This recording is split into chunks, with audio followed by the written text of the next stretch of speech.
For centuries, Egypt's powerful dynasties ruled over the Nile Valley, building a rich and advanced civilization. But around 1650 BCE, an unprecedented threat emerged from the north. The Hyksos, a mysterious foreign power with advanced military technology, would take control of Egypt's throne and forever change its history.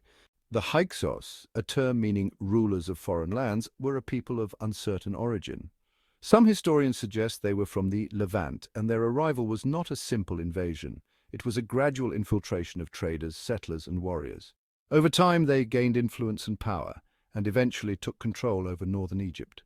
What set the Hyksos apart from the Egyptians was their mastery of advanced weaponry. They introduced the horse-drawn chariot, composite bows, and superior bronze weapons, giving them a technological advantage Egypt had never faced. The Hyksos established their capital at Avaris in the Nile Delta. They ruled Lower Egypt for nearly a century, coexisting with native Egyptian rulers in the south. The Theban princes maintained some autonomy, but they were forced to pay tribute to the Hyksos rulers. Despite their power, the Hyksos did not impose their culture on the Egyptians. Instead, they adapted to many Egyptian customs, adopted Egyptian titles, and even worshipped some Egyptian gods. However, the people of Thebes in Upper Egypt harbored growing resentment toward these foreign rulers. By 1550 BCE, Thebes had a powerful ruler named Seqenenre. He refused to accept Hyksos rule and began preparing his people for resistance. Tragically, Seqenenre was killed in battle, his skull showing signs of brutal injuries, a reminder of his bravery and the harsh conflict he faced. After Seqenenre's death, his son Kamosi took up the fight. Kamosi launched several daring attacks on Hyksos-controlled territories, aiming to push them back to their capital at Avaris. Though Kamose died in battle, he inspired a new generation of Egyptians, including his younger brother Ahmos, to continue the fight.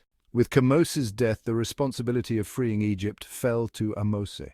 Unlike his predecessors, Ahmose was determined to completely expel the Hyksos and reclaim Egyptian sovereignty. Using tactics he'd learned from the Hyksos themselves, Ahmose led his troops in a fierce campaign that saw them lay siege to Avaris. After a series of intense battles, the Egyptian forces finally broke through.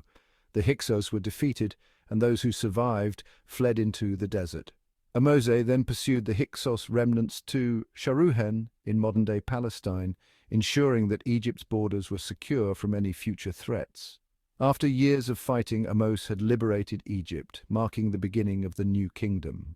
Ahmose's victory ended the Second Intermediate Period and set the stage for the Egyptian Empire's golden age. His family, the 18th dynasty, would go on to build one of the most powerful empires in the ancient world. Ahmose's liberation of Egypt showed the resilience of the Egyptian people. Though invaded and ruled by foreign powers, they reclaimed their land and created a powerful kingdom that would influence the ancient world for centuries to come. The Hyksos invasion was a challenging period in Egypt's history, but it was also a time of adaptation and resilience.